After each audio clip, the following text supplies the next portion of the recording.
내 이름은 이주인 시게오. 법의 감시망을 빠져나가려는 범죄자 놈들한테 단조의 칼날을 휘두르는 집행입니다. 여행이라는 건 사람의 마음에 큰 변화를 준다. 이거리 대박 예뻐. 여자 혼자군 쉽게 처리할 수 있겠어? 낯선 것, 처음 보는 풍경, 그런 것들이 답답했던 마음을 해방시켜주기 때문이겠지. 특히 젊은 여성들은 그 해방감 때문에 가끔 섣부른 행동을 하기도 한다. 저기요, 저도 여행 왔는데 같이 다닐래요? 네? 재밌을 것 같네요. 그러죠. 그리고 그런 여성들의 노리는 찔나쁜 쓰레기들도 있다. 놈들한테 여행이란 무법지대, 눈 뜨고 볼 수 없는 무자비한 짓을 저지른다. 멍청하긴 제발로 따라오다니! 이런, 또 그래도 이 여자랑은 모르는 사이니까 꼬리가 잡히진 않을 거야. 심지어는 뻔뻔하게 은폐까지 한다. 하지만 피해자의 원한과 유족의 슬픔은 영원히 사라지지 않는다. 또 빈틈투성이 여자 혼자 여행하고 있군. 빈틈투성이는 너다, 망할 자식아. 그 마음은 범인을 지옥 끝까지라도 쫓아간다. 그런 인간 같지도 않은 놈들한텐 그에 상응하는 말로가 기다리고 있다. 살려줘! 우선은 그 더러운 것부터 저 세상으로 보내주마! 그 말로를 만드는 일도 고문 소믈리에인 내 사명인 것이다. 그래서인지 우리 사무실에는 한이 맺힌 사람들이 찾아온다. 어서오세요. 앉으시죠. 네, 눈앞에서 잔뜩 씁쓸한 표정을 짓고 있는 이 남자도 그중 하나다. 차를 대접한 뒤 용건을 물으니 남자는 쥐어짜내듯 말을 꺼냈다. 여기에서 법으로 심판할 수 없는 나쁜 놈을 처벌해 주신다고 들었습니다. 그 말이 진짜입니까? 맞습니다. 정말 나쁜 녀석이라면요. 그렇게 대답하니 의뢰인의 눈이 번뜩였다. 그 눈 깊은 곳에서 원망의 불꽃이 피어났다. 저는 외국에서 하나뿐인 딸을 잃었습니다. 하지만 유력한 용의자는 아무런 벌도 받지 않았어요. 네? 좀 더 자세히 들려주시죠. 아무래도 내가 나서야 할 일인 것 같다. 의뢰인인 쿠라타 씨한테는 눈에 넣어도 안 아플 정도로 예쁜 딸이 있었다고 한다. 아빠, 선물 뭐 사올까? 아유, 가나 네가 무사히 돌아오기만 하면 돼. 그게 아빠한텐 최고의 선물이야. 인사가 쿠라타 씨와 딸의 마지막 대화가 되고 만다. 그로부터 며칠 뒤 쿠라타 씨는 귀를 의심하는 끔찍한 소식을 듣게 된다. 뭐라고? 가나가? 그럴 리가 없어. 그것은 딸이 루마니아에서 시체로 발견되었다는 것이었다. 처음에 쿠라타 씨는 딸이 죽었다는 사실을 도저히 믿을 수 없었다고 한다.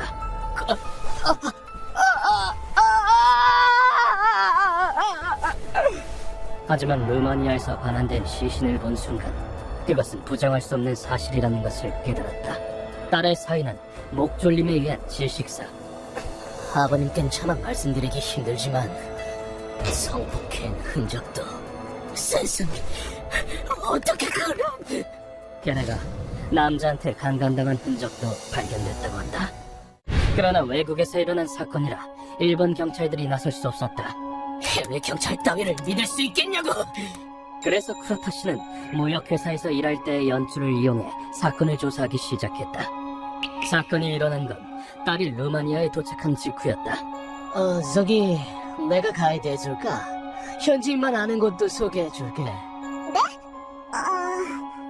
목격 증언에 따르면 딸은 공항에서 가이드라고 자칭한 남자를 만났다고 한다. 설상가상으로 그때는 이미 막차가 떠나 택시를 타고 갈 수밖에 없었던 상황. 그러면 부쿠레슈티에 있는 호텔로 가주세요. 오케이. 그래서 딸은 경솔하게도 남자의 제안을 받아들이고 만다. 하지만 도착한 곳은 호텔이 아니라 인적이 드문 숲. 좋다고 따라와 놓고 왜 이래 이년아. 거기서 딸을 끌어내려 그대로 자신의 욕망을 채웠다고 한다. 이 사건의 유령 용의자는 브레드라고 하는 20대 남성. 현지 탐정한테도 의뢰해봤는데 놈은 임산부를 폭행한 전과도 있고 피해자도 10대에서 70대까지 다양하다고 하더군. 지는 쓰레기 같은 새끼가 우리 딸을... 범행 시간에 놈의 알리바이도 없고 공항 근처에서 목격 증언도 있었다. 그러나 브래드는 경찰에 잡혀갔지만 금방 석방되었다. 이유는 증거 불충분. 시체 지문이나 책이 안 남아있어서 증거가 없었다고 하네. 무슨 그런... 그 후 여러 수단을 써서 정보를 모은 쿠라타 씨는 브래드가 국회의원의 아들이라는 사실을 알게 된다. 설마 그 자식 부모 권력으로... 명확한 증거는 없지만 놈이 범인이라고 확신했다. 그리고 결국은 여기까지 온 것이다. 탐정도 놈이 딸한테 손을 댄 게 확실하다고 했습니다. 근데 현지 법으로는 아무것도 할 수가 없대요. 쿠라타 씨는 이를 악물고 얘기를 끝낸 다음 내게 머리를 조아렸다. 힘들다는 건 잘 알고 있습니다. 그래도 부디 저희 딸의 한을 좀 풀어주세요. 딸은 아내가 간 뒤 제 유일한 희망이었습니다. 외국에서 혼자 쓸쓸하게 죽을 애가 아니란 말입니다. 이번 일은 증거도 부족하고 외국에서 일어난 사건이라 쉽지 않을 것이다. 알겠습니다. 따님의 원한은 제가 풀어드리죠. 제발 부탁드립니다. 그러나 이 통곡에 응하지 않으면 고문 소믈리에의 존재 가치는 없다. 루마니아에서 움직여야 한다면 그 사람의 협력이 반드시 필요하겠군.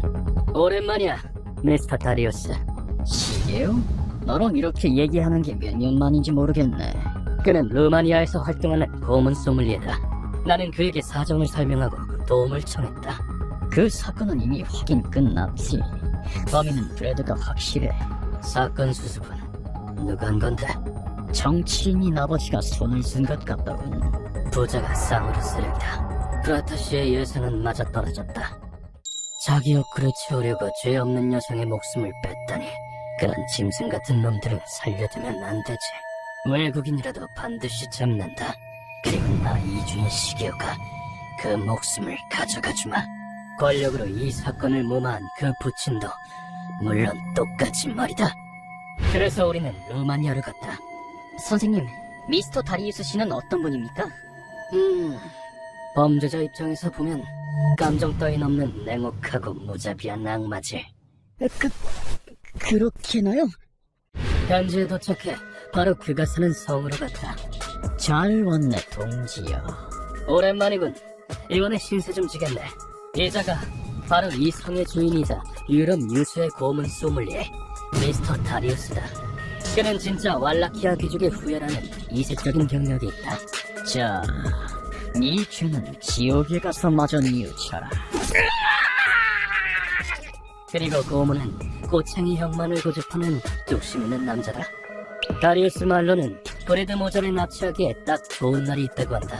부친이 속한 방에서 주최하는 파티에 브레드까지 참가시킨다네. 그렇군. 시꺼먼 속내가 들여다보이는구만. 근신시키고 은폐하는 것보단 사람들 앞에 나서게 해서 건재함을 어필하려는 목적인가. 얼마 뒤 결전의 날, 우리는 놈들이 집을 나서는 때를 노렸다. 경호원은 둘, 발소리조차 안 나는 너한텐 없는 거나 마찬가지네. 뭐하러 범죄자들을 지켜? 나는 우선 경호원들의 아킬레스건을 끊었다. 누구야? 파티장으로 안내해주지. 참가 비용은 네 그 더러운 목숨이다. 범죄를 덮어준 쓰레기 부모도 마찬가지야. 그 후 우리의 타겟을 납치했다. 그리고 놈들을 다리우스의 고문실로 옮겼다. 이제 놈들을 깨워볼까. 시게오, 이걸 써.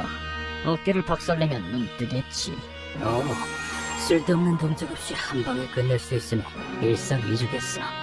다리우스의 조언에 따라 나는 브래드의 어깨를 편군으로 내리쳤다. 언제까지 잘 거야? 내 어깨! 잘 잤나, 쓰레기. 상쾌한 아침이지? 눈 뜨자마자 비명을 질러대다니. 역시 천하게 자란 놈답군. 이어서 부친의 어깨도 박살냈다. 너도 일어나?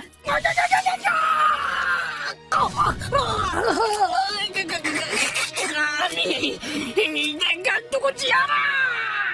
어차피 아무 책임도 안 지는 어깨 따윈 필요 없잖아.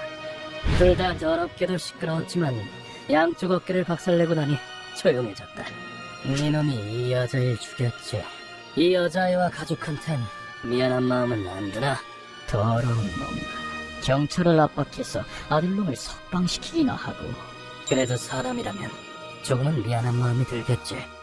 하지만 놈들의 입에서는 내 예상과는 전혀 다른 말이 나왔다. 고분고분 따라온 그 여자가 잘못한 거 아니야. 마지막엔 걔도 좋아했다고. 야 봐봐, 좋아서 한 거면 문제 없잖아.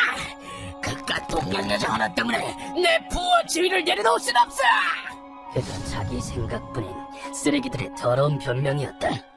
자기 욕망 때문에 죽이기까지 해놓고 피해자도 좋아했을 거라니, 이 무슨 미친 소린가?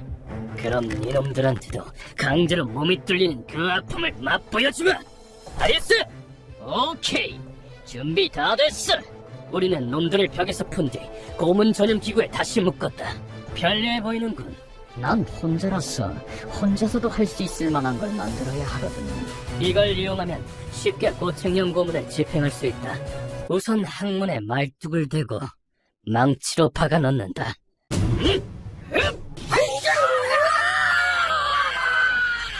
놈들에겐 뇌를 울릴 정도로 심한 고통이 덮쳤을 것이다.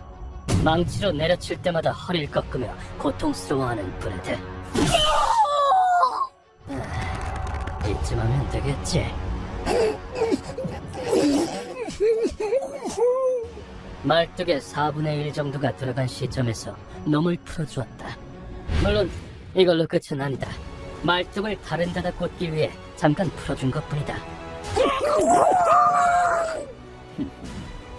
듣기 좋군.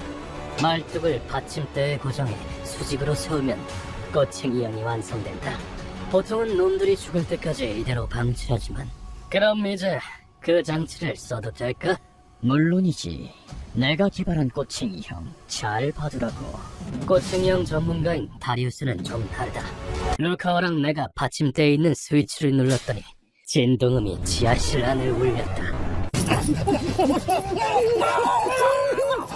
그리고 조금 뒤 살갗이 타는 냄새와 함께 놈들이 몹시 고통스러워하기 시작했다. 실은 이 받침대엔 전열 기능이 있다. 게다가 말뚝도 주석으로 만든 거다. 이건 고대 중국의 석사라고 하는 고문에서 소재를 얻은 거야.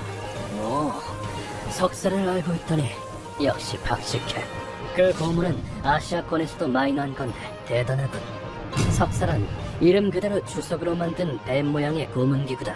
주석은 누르고 열 전도율이 굉장히 높다. 으아! 네 덕녀 어딨어? 그래서 몸에 감아 뜨거운 물을 부으면 그 열로 고문을 할 수 있는 것이다. 말뚝은 인덕션 조리기구처럼 서서히 온도가 올라간다.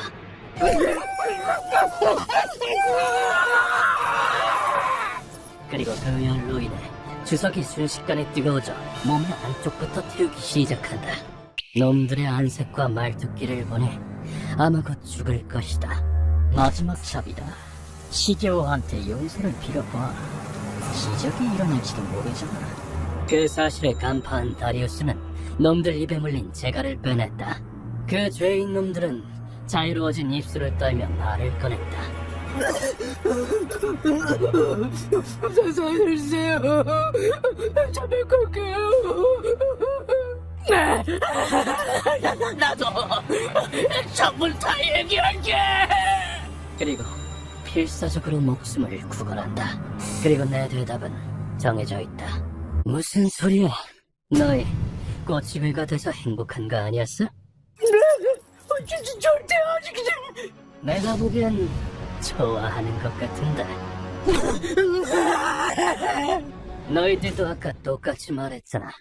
그리고 화력을 최대로 올리니 말뚝은 주석에 녹는 점인 232도를 능가했다.